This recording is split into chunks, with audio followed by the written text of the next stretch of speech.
He's an assistant professor at the Middle East Institute at Sakarya University. Thank you so much for coming in, Mustafa. I mean, our correspondent there suggesting that the UAE might be puppet mastering effectively the Southern Transitional Council and its troops.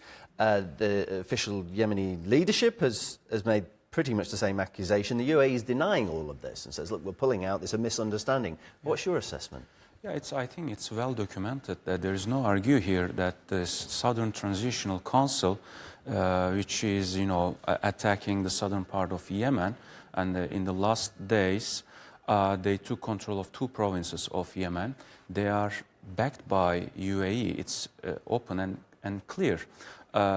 Of course, as you said, they are denying this allegation or accusation, but it's the fact, and it's more in line with UAE's regional ambitions. Also, the latest development that took place in the field, and there is an internationally recognized government in Yemen, as you know, and there is this Southern Transitional Council, which is operating under the guidance and patronage of UAE.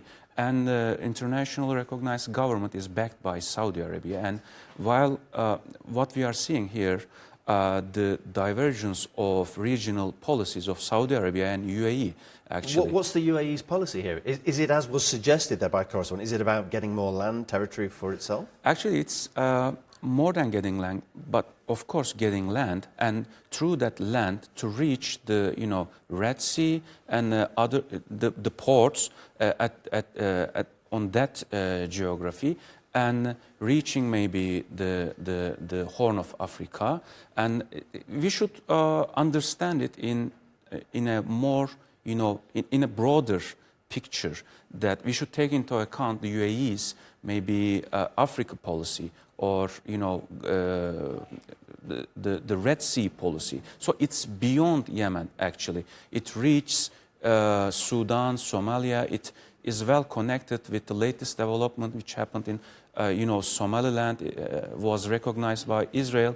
This was a huge development and triggered a huge backlash from certain actors, and UAE was not among that actors. Saudi Arabia, Qatar, Turkey, Egypt, they all condemned that development, but UAE didn't. So this development also was very well connected with the latest development. So it's a giant political jigsaw, yeah. and several pieces are connected, even though they might not be lying right next to each other. So if the aim is to promote a breakaway for southern Yemen, how realistic, first of all, because it used to be separate from the rest of Yemen, so there's a fracture line, isn't there, historically?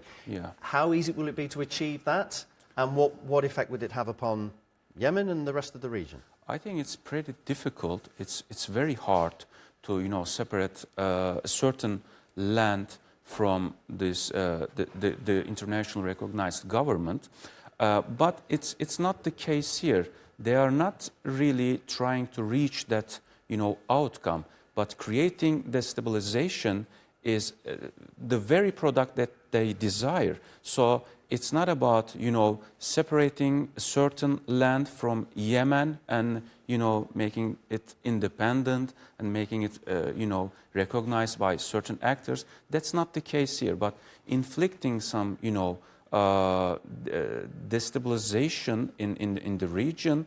So that's their point, because destabilization is good for some certain actors which are operating there, and this actually takes us to the conclusion that and wish that the fate of Yemen should be determined by Yemenis people. However, what we are seeing here, certain foreign actors through their proxy groups, devastating, destroying the country for over a decade. Who benefits? You say certain foreign actors, but I mean, who would be the ultimate beneficiaries? Like Israel is benefiting from this situation, because as long as you keep Yemen fragmented, there is no way that Yemen would be an obstacle on your way to, destabilizing the whole region, starting from Palestine, Lebanon, Jordan, and it reached out to Yemen. As you know, Houthis were attacking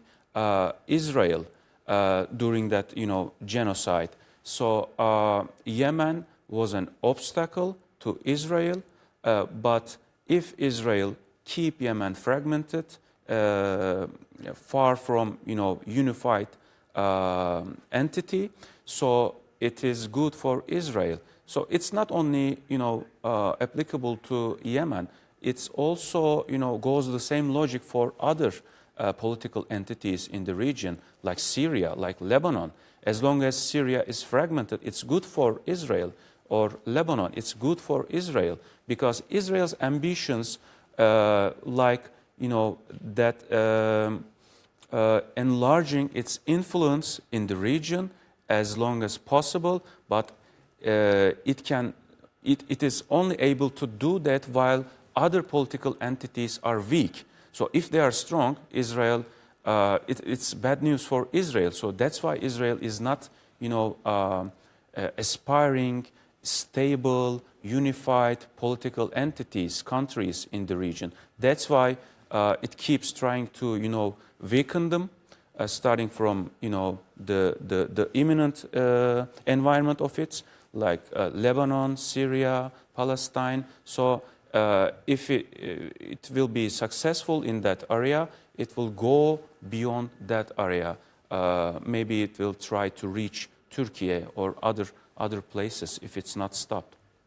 Mustafa, great to speak to you. Thanks so much for coming in. Thank you very Mustafa much. Caner is my guest, Assistant Professor at the Middle East Institute at Sakarya University.